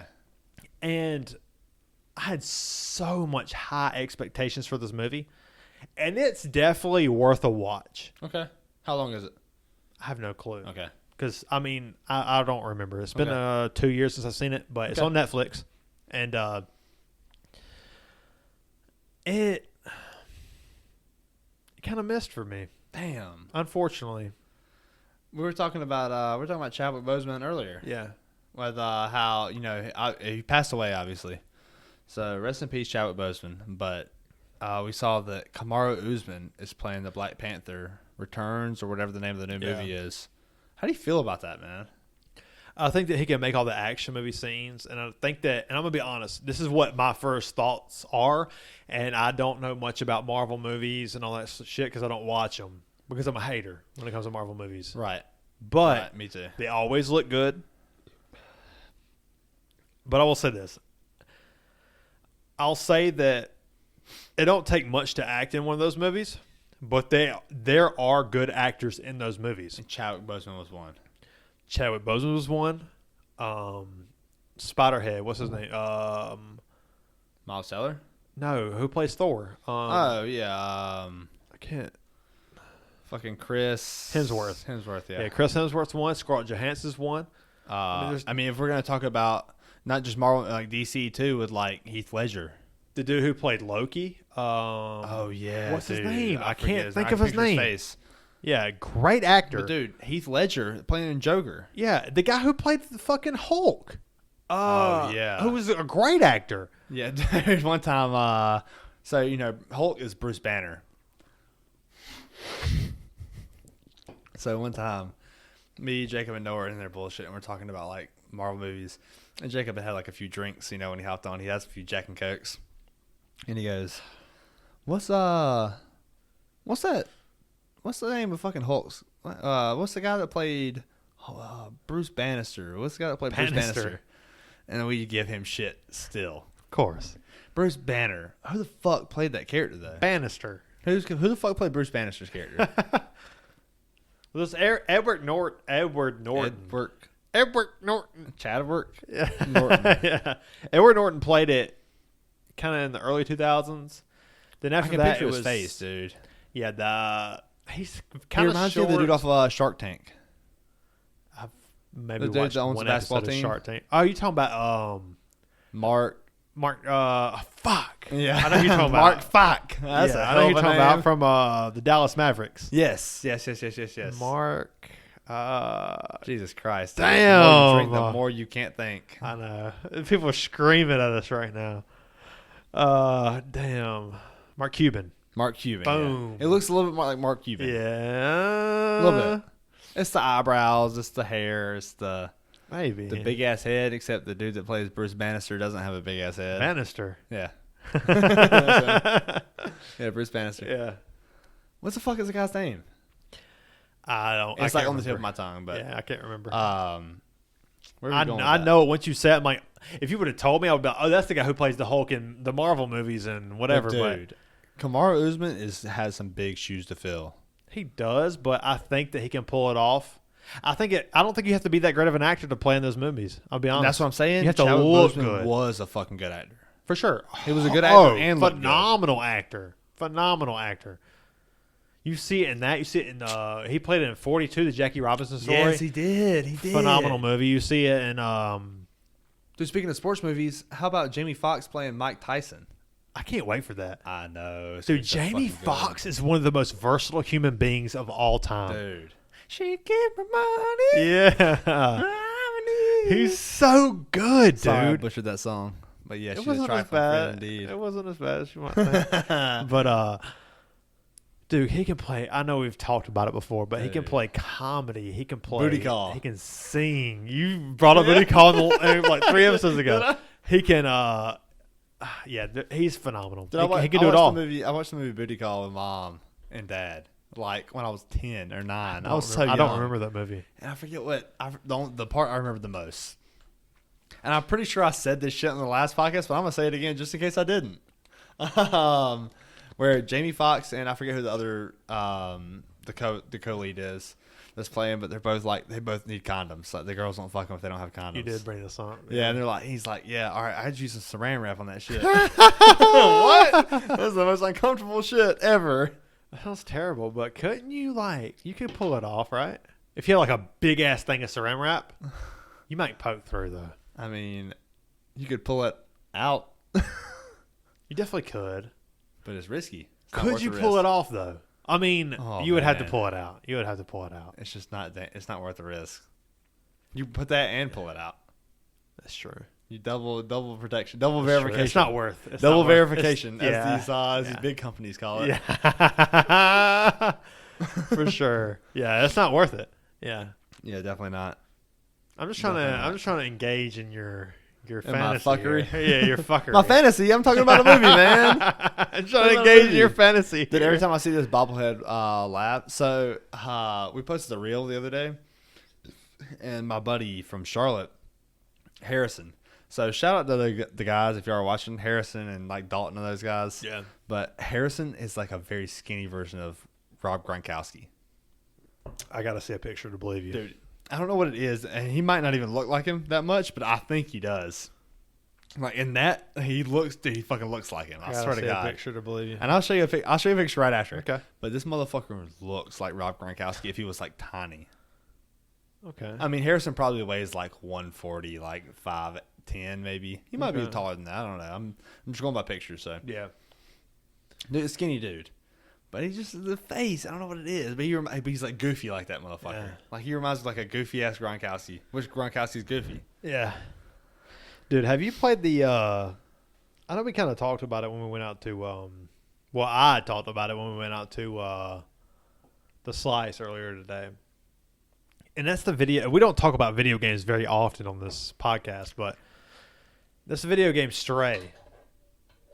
That I think that most of us people who game, we've seen it. Yeah, right. You know, we've seen the cat, and we're like kind of turned off by cats. For sure, 100%. Yeah, no, I saw the game, but it seems I've heard hype about it, but I haven't seen it. I'm here to tell you that the hype is real. Damn, The hype is real.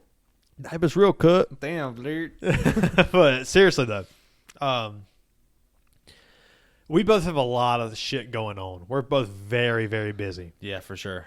It's hard to manage all the shit we do with full-time jobs. And this is one of those games that you can. It doesn't take a lot of commitment. It doesn't. It's not like Destiny where it's going to cost you 100 hours. It's not like these like one of these games that's going to cost you a lot of time. It's 5 to 10 hours max. Okay. And you can play with your partner to where you can, you know, very simple, but the storyline is very good. Right. And the storyline is you play a cat. I'm looking for a cat. I really feel like I should have came on here like 3 hours from now and said that, where I'm like, really, I'm looking for a cat. I'm looking for a cat. Yeah. So you play this cat who you start out and you see your family there, and you don't even realize it's your family until later on. Well, hold on now. I'm gonna play the game. There's no spoilers. Okay, I'm just setting up the first 5 minutes of the game. That's what I'm gonna hit you with. Okay. And you see a cat, and then like this cat is like black and you're an orange cat, and then you see a cat that's kind of like black and orange. Another cat is black and orange. And you see another black cat. So you're like it's pretty clear like the black cat and the orange cat mated. And yeah, and it had the black and orange cats. Yes. So this is very clear. This is your family. And you start traveling once you're traveling with this cat, you start to learn. You're just basically learning the mechanics of the game. Yeah. And then eventually, the whole family makes this jump across this little pipe, and then you got to make this jump, and then the pipe breaks, and you fall down this sewer. Oh shit! Okay. And you become a stray cat. You become a stray cat. Okay. And the whole goal after that is to get back to your family. Okay, cool. I like this. I like this concept. And what it is you're in this. The cat comes from this outside world, and this is like multiple years into the future. And you fall into the society of like populated robots who show emotion. Oh shit. And they don't hate you. They kind of help you out. Like these robots show emotion to you. You have this like you finally get this like little buddy who follows you like a familiar. Yeah. Who kind of can speak. It's like Claptrap. Yeah, you can Borderlands. You can speak to robots and he translates. Yeah, okay. And your goal is to. These robots have no idea about. They never seen a cat before. Right. So they know that you come from the outside world. Yeah. And they have been built inside of this dome. So they know that if you come from this outside world must be livable. Yeah, true. Because you come from it. Yes. So they started getting very optimistic about let's open up. They're in this big dome, this big sphere. Now, how far into the game is this part? 10 minutes. Okay, you're starting to get into spoiler territory. Well, because I do want to play the game. I'm here to say that it's really fun to play. It's not a very like hack and slash. It doesn't take a lot of skill. Anybody can play this game. Okay, cool. It's very fun, and it's fun to just see where it goes. Right. It's a great game. Steam rated a 10 out of 10. IGN rated an 8 out of 10. Fuck yeah, dude. It's a 5 to 10 hour game. Doesn't take long. Cool. Something you can play with your significant other. That's a lot of fun. Yeah, for sure. I really enjoyed it. Oh yeah, dude. I think I'm ready to end on that. I have to piss so bad. I do too. I've been holding it. Yeah. Let's end this shit. So hey, before we end, Okay. we kind of skip podcasts from here to there because we really enjoy doing this.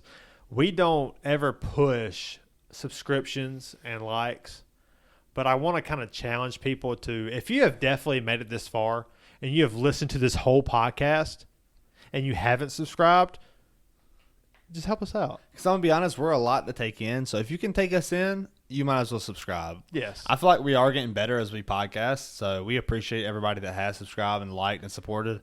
So if you guys are one of those, or, you know, if anybody is one of those people that want to subscribe and help us out, that's fucking awesome. We appreciate you guys. And one thing we haven't talked about is the Greenville. We're actually calling it the Greenville Mile instead of the Golden Mile. Yes. Are you cool with that? Yes, I'm down the with Greenville that. Mile, which is Greenville. 12 bars, 12 beers. We're probably looking at early November. Yes. Is what we're looking at. November 5th, maybe? That's the first weekend in November? 5th or 11th? The first weekend in November. Yeah, is 5th. we're looking at, but it will come up on our Facebook page. So like and subscribe, share. We're really excited to be here. And cheers, man. Cheers. Till next weekend. Yeah, for sure. See y'all. See you guys.